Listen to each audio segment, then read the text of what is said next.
샬롬 할렐루야. 출애굽기 20장 7절. 너는 너의 하나님 여호와의 이름을 망령되이 일컫지 말라.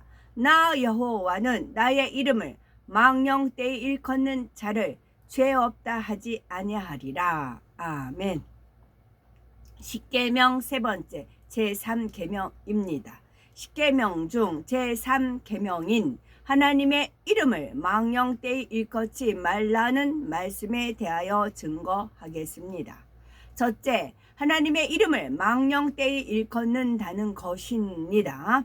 출애굽기 20장 7절에 너는 너의 하나님 여호와의 이름을 망령되이 일컫지 말라. 나 여호와는 나의 이름을 망령되이 일컫는 자를 죄 없다 하지 아니하리라 말씀하셨습니다. 죄 없다 하지 않는다는 말씀은 곧 하나님께서 너는 죄 있다 라고 정죄하신다는 것입니다. 로마서 6장 23절에 죄의 싹은 사망이요라 했으니 하나님께 죄 있다고 정죄받은 사람이라 하면 반드시 사망의 형벌을 받게 되며 결국 구원을 받지 못하는 것이지요. 하나님의 이름을 망령되이 일컫는다는 것은 거룩하신 하나님의 이름을 바르게 사용하지 않고 경건치 못하며 허망하게 사용하는 것을 말합니다. 예를 들어 자신의 생각을 하나님의 말씀인 것처럼 말하거나 자신의 뜻대로 행동하면서 하나님께서 주관하신다 하는 것, 하나님의 이름으로 거짓 맹세나 농담을 하는 것 등이 해당이 됩니다. 그는 평소에는 하나님을 찾지도 또한 평소에는 하나님을 찾지도 않던 사람이 자기 생각에 맞지 않는 일을 당하면 하나님도 무심하다고 원망하거나 하나님이 살아 계시면 어찌 이런 일이 있는가 라고 말하는 경우도 이에 해당이 되지요. 모든 영광과 존귀를 받기에 합당하신 창조주 하나님의 이름을 감히 피조물의 입장에서 망령되이 거론한다면 하나님 앞에 죄가 되는 것입니다. 두 번째, 하나님의 이름을 망령되이 일컬었을 때 죄 있다 하시는 이유를 살펴보면 그것은 하나님을 믿지 않기 때문인 것이고 그것은 하나님을 만홀히 여기는 것이기 때문입니다. 그리고 하나님의 이름을 빌려서 거짓말하는 것이기 때문입니다. 하나님의 이름을 망령되이 일컬었을 때 죄 있다 하시는 이유로서는 하나님을 믿지 않는 것이기 때문인데요. 오래전에 소련의 한 우주 비행사가 내가 우주에 가보았지만 하나님은 아무데도 안 계시더라 라고 했다 하지요. 우주 비행사쯤 되면 자신이 탐험한 공간이 전체 우주에 비해 얼마나 작은 부분인지를 잘 알고 있을 텐데 극히 미미한 우주 공간을 탐험해 보고 모든 우주를 지으신 하나님을 안 계시다 한다면 얼마나 어리석은 일입니까? 제가 많은 분들이 하나님의 이제 충성을 하시는 분들이 있어요. 그 고마운 마음을 어떻게 표현을 하고 싶은데 어떻게 갚고 싶은데 보답하고 싶은데 어쩌면 좋아요 하고 주님께 이제 이렇게 간절한 마음을 기도를 해요. 이렇게 찬양 이렇게 하시는 분들 그러면 주님이 저한테 하시는 말씀이 있어요. 우주 여행시켜주면 되지 그러세요. 그래가지고 전용 비행기가 있듯이 전용 기차가 있어요. 그 우주 거기를 그 은하철도 999예요. 은하철도 99 같이 그 철도가 쫙 있는 겁니다. 그래서 우주선도 있고 이제 동그랗게 우주선도 있어요. 우주선도 있고 기차도 은하철도예요. 진짜 은하철도 999 하듯이 그런 많은 분들이 탔을 때는 기차 여행 하잖아요. 그와 같이 그런 이제 우주가 무한히 펼쳐져 있어요. 하나님께서는 창조의 기쁨을 가지신 분이 하나님이세요. 그 창조된 것 보고 우리가 영광 돌리고 하나님을 영화롭게 하면 하나님은 더 신이 나셔서 또 만드신 분이에요. 그래서 개방이 안 된 우주가 무궁무진합니다. 그래서 저분들한테 어떻게 보답하고 싶은데 어떻게 하면 좋아요? 제가 주님께 그렇게 기도 올리면 주님께서는 우주 관광시켜주면 되지. 이제 전용 비행기가 있듯이 전용 그 우주 철도가 있거든요. 은하철도 999 그걸 떠올려 주세요. 그랬을 때 그러면 되겠네요. 저는 가지고 있는 게 하나님께 주신 게 그런 비전이에요. 이 땅에서는 비루하지만 시편 53편 1절에 어리석은 자는 그 마음에 이르기를 하나님이 없다 하도다. 저희는 부패하며 가증한 악을 행하며 선을 행하는 자가 없도다 했지요. 겸손한 마음으로 천지 만물을 바라보는 사람은 그 안에서 얼마든지 창조주 하나님의 증거를 발견할 수가 있습니다. 또한 수많은 전도자들이 있어서 살아계신 하나님과 주 예수 그리스도를 증거하며 알려주지요.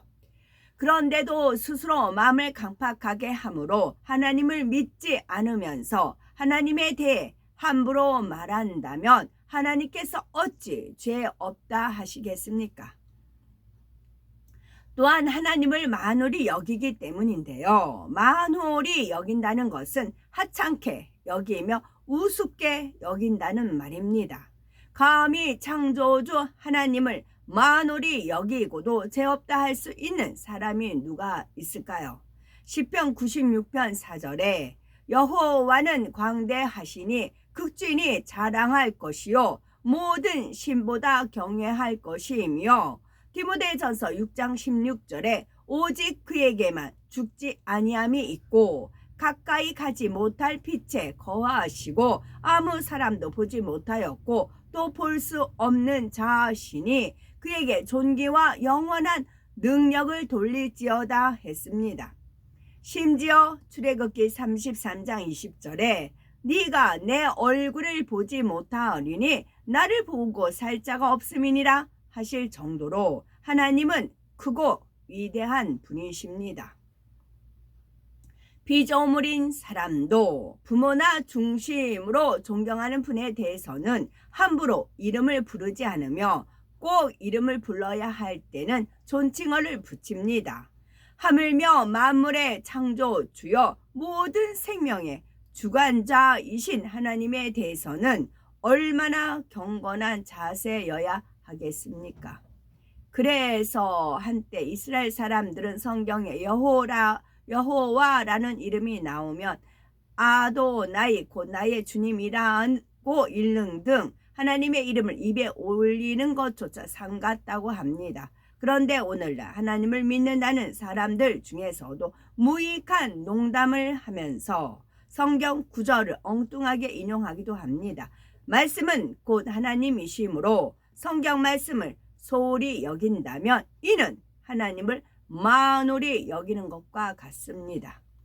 블랙홀이라는 게 있잖아요. 우주에 블랙홀이 있고 또 그 시골 같은데 냇갈 같아 보면 그 소용돌이 치는 데가 있다잖아요. 거기에 잘못 들어가면 쑥 빠져서 아가들 이렇게 사람이 들어가면 못 빠져나온다는 그런 데가 있잖아요. 마찬가지로 우주 여행을 할 때는 이제 이렇게 모여서 이렇게 갈 때 빛의 터널이 있대요.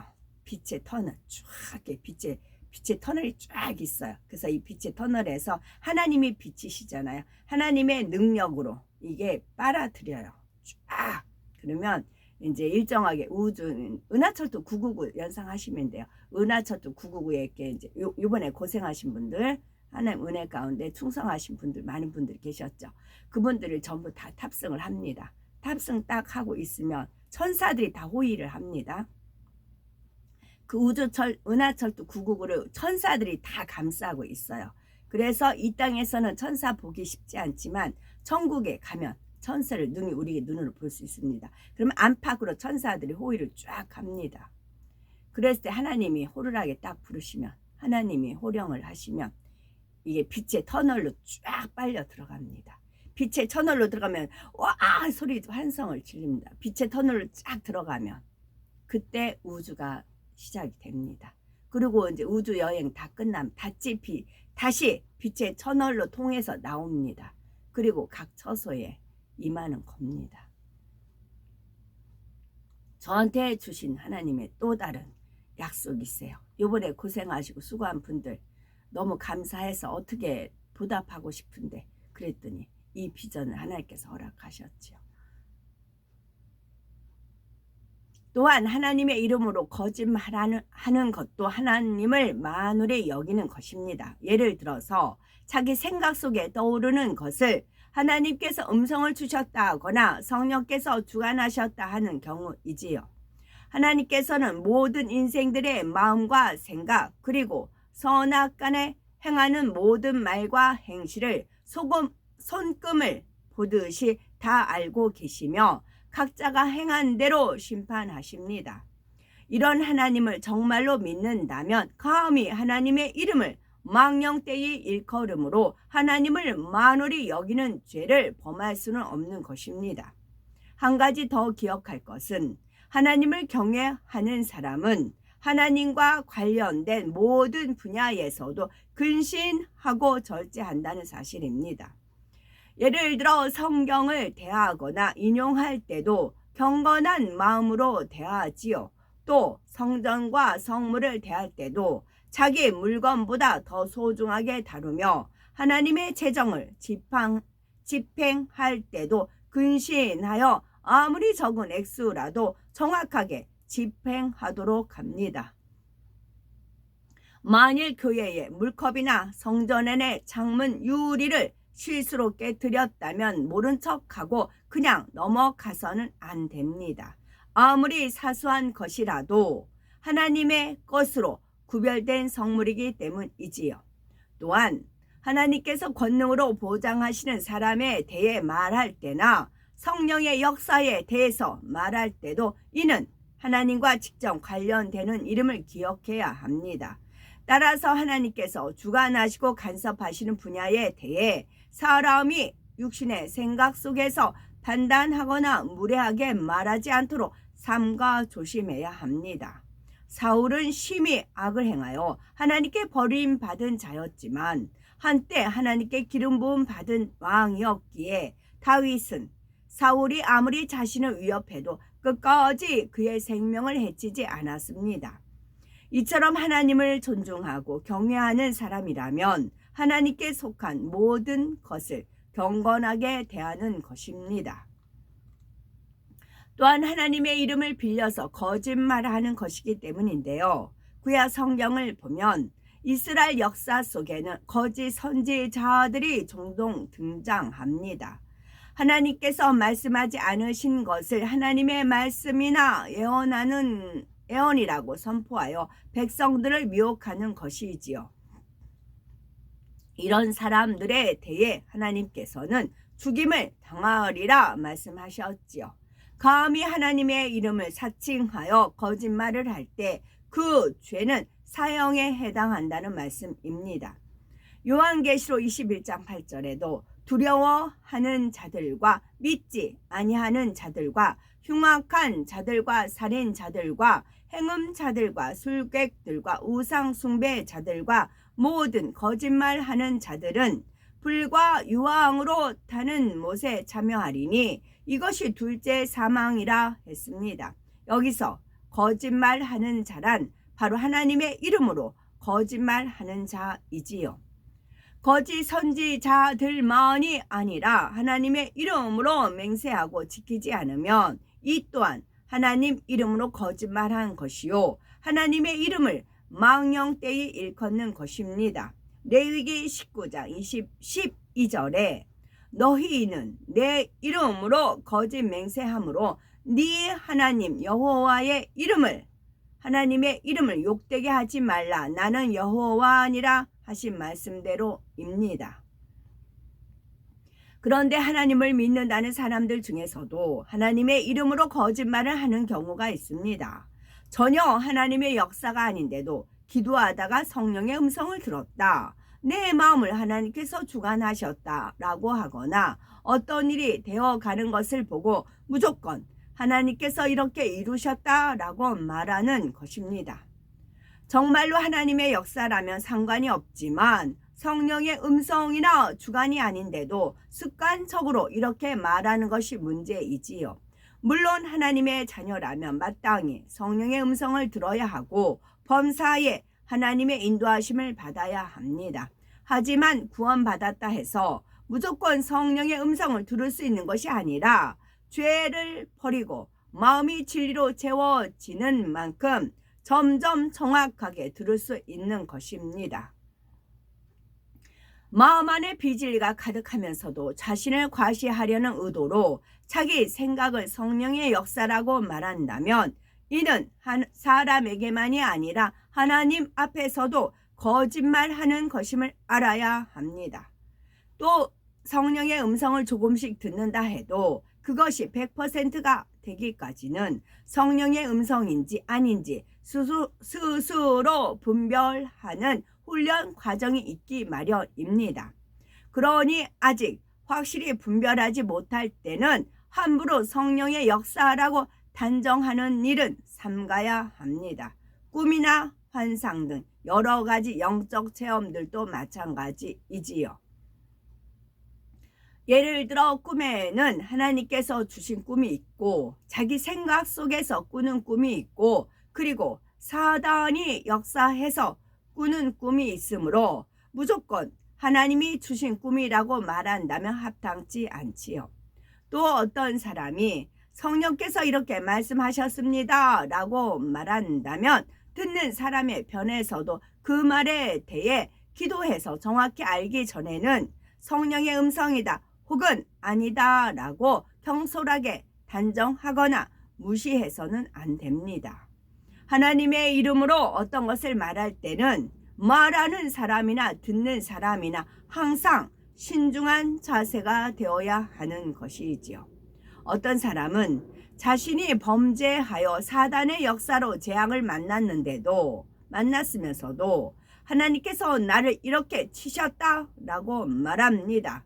또 일이 잘 되면 내 기도에 하나님께서 축복하셨다 말해놓고 얼마 후에 그것이 꼬이고 막히게 되면 하나님께서 막으셨다라고 말을 바꾸는 등 습관적으로 하나님의 이름을 합당하지 않게 사용하는 사람들도 있지요.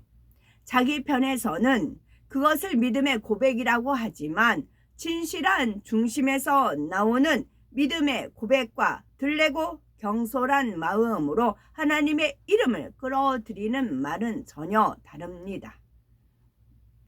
잠언 3장 6절에 범사에 하나님을 인정하라는 말씀은 아무 때나 하나님의 이름을 거론하라는 뜻이 아닙니다.